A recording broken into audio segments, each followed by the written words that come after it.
प्रिय मित्रों, paradise science centre में आप सभी का स्वागत है। आइए आज हम 5 प्रमुख प्रश्नों को देखते हैं। पहला प्रश्न है आपके सामने, पाचन तथा श्वसन क्रिया अधिकतम किस अंगों में होता है? ए छोटी आंत, बी बड़ी आंत, सी अमाशय, डी लीवर।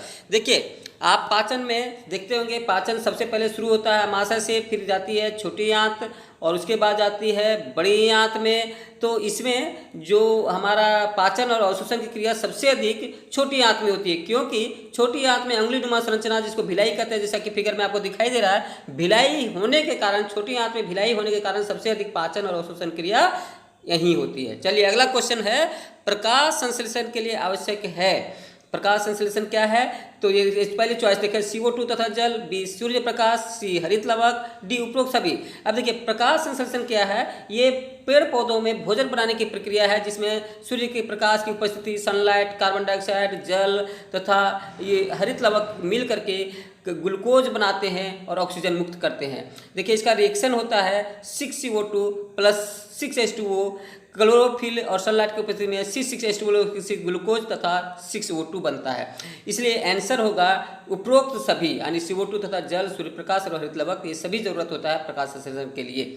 चलिए अगला क्वेश्चन है तीसरा, रेनिन कहाँ स्रावित होता है? लीवर, बी अग्नाशय, सी गैस्ट्रिक ग्लैंड, डी छोटी आंत। ध्यान रहे, ये गैस्ट्रिक ग्लैंड में स्रावित होता है, यानी जठर ग्रंथि में स्रावित होता है। ये रेनिन जो है, ये मिल्क प्रोटीन केसिन को पचाता है, जो केसिन को पारा केसिन में बदल देता है, और पारा केसिन बाद में कैल्शियम पारा केसिनेट में बदल देता है। कैल्शियम पारा केसिनेट पेप्सिन के उपस्थिति में सिंपल प्रोटीन प्रोटियोज में बदल जाता है, पेप्टॉन्स में बदल जाता है। इसलिए इसका सही आंसर है, रेनिन कहाँ स्रावित होता है? तो गैस्ट्रिक ग्लैंड यानी जठर ग्रंथि में। चलिए ये देख लीजिए, कुछ पाचन में, जैसे माउथ में एमाइलेज स्रावित होता है, स्टोमेक में पेप्सिन स्रावित होता है, पेनक्रिएज में ट्रिप्सिन स्रावित होता है, और स्मॉल इंटेस्टाइन में माल्टेज, पेप्टिडेज स्रावित होते हैं। ये कुछ विशेष अंगों का एंजाइम है जहाँ जहाँ स्रावित होते हैं। अगला क्वेश्चन है, स्टोमेटा का कार्य क्या है? स्टोमेटा का कार्य क्या है? ये गैसों का आदान प्रदान, बी वाष्पोत्सर्जन, सी श्वसन, डी उपरोक्त सभी। तो ध्यान रहे, स्टोमेटा पत्तियों में पाए जाने वाला विशेष प्रकार का कोशिका है, जो 2 गार्ड सेल का बना होता है, जैसा कि फिगर में आप देख रहे होंगे। ये 2 कोशिकाएं आवश्यकता अनुसार खुलता और बंद होता है, और ये खुलने और बंद होने के कारण इससे गैसों का आदान प्रदान भी होता है, और इसमें इसी के माध्यम से वाष्पोत्सर्जन क्रिया भी होती है, और इसी के माध्यम से श्वसन क्रिया भी होती है। इसलिए इसका आंसर होगा उपरोक्त सभी, यानी गैसों का आदान प्रदान, वाष्पोत्सर्जन और श्वसन सभी। 5वां क्वेश्चन है, फर्मेंटेशन किन्होंने अभिक्रिया है? एडॉक्सीश्वसन अभिक्रिया, जाइमेज एंजाइम की उपस्थिति में होने वाली क्रिया, इथाइल अल्कोहल बनाने की प्रक्रिया, उपरोक्त सभी।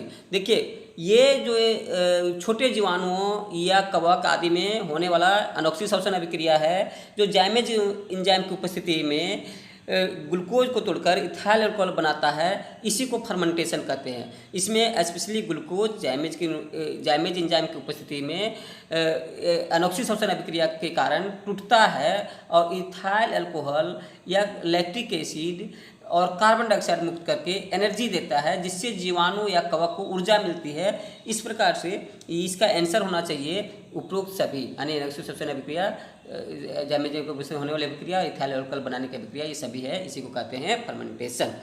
चलिए भैया, आप लोग को मेरा यह वीडियो पसंद आ रहा है तो इसको शेयर एंड सब्सक्राइब करें, मेरे चैनल को सब्सक्राइब करें, इसे शेयर करें।